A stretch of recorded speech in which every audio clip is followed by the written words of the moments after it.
Olá, vamos mergulhar num tema super importante hoje que mistura gramática com uma questão social muito presente no Brasil. A ideia é entender como a estrutura da nossa língua pode moldar a percepção sobre a intolerância. Para começar, é fundamental a gente entender o cenário, né, onde essa discussão toda acontece. Vamos dar uma olhada em como está a situação da intolerância religiosa no Brasil.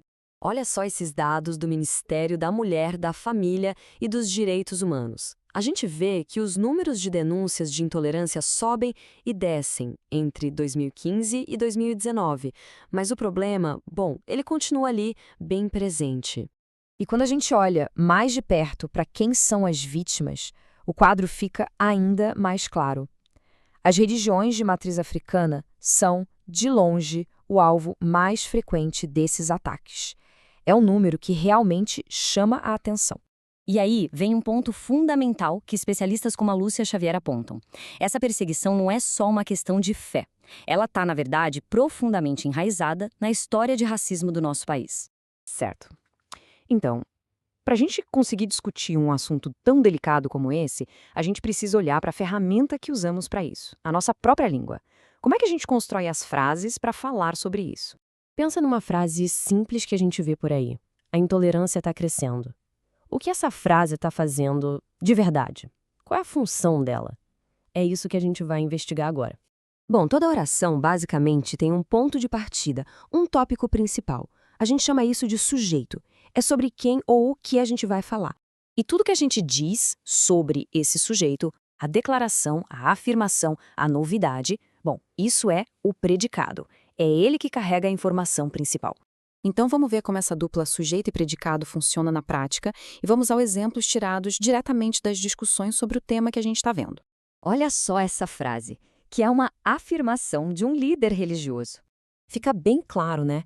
O sujeito tópico é o protestantismo. E o que se declara sobre ele? Tá tudo ali, no predicado.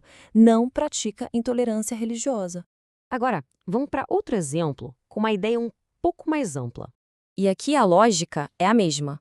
O sujeito é todo tipo de intolerância. E a declaração sobre ele é uma afirmação curta, mas muito forte. É condenável.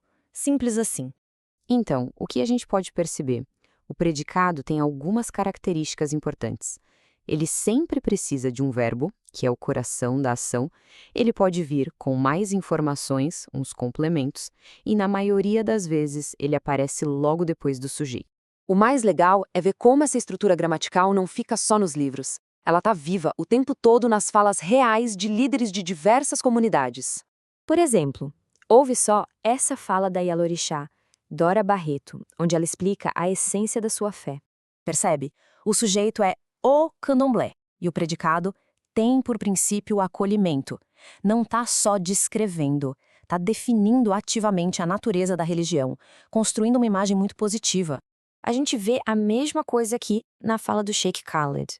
Ele usa predicados para afirmar o que a sua religião é, mas também, e isso é crucial, para delimitar o que ela não é. E aqui na fala do padre Marcos Barbosa, a estrutura se repete. O predicado é a ferramenta usada para construir uma ponte, para buscar o diálogo e encontrar o que é comum a todos. E tudo isso nos leva de volta à nossa ideia central. O imenso poder que as palavras têm. O poder do que é dito. O predicado não é só uma parte técnica da frase, sabe? Ele é um motor, é onde o sentido realmente ganha vida. É ali que a gente atribui uma ação, uma qualidade, um estado de ser pro sujeito. Seja para construir pontes, para celebrar, para dialogar, ou, infelizmente, para disseminar o preconceito, o predicado é a ferramenta que a gente usa para definir o outro, para mudar a realidade. No fim das contas, fica aqui uma reflexão. A gramática nos dá a estrutura, as regras do jogo, mas o conteúdo, a intenção, o que a gente escolhe declarar sobre o mundo e sobre as pessoas, bom, essa decisão é inteiramente nossa.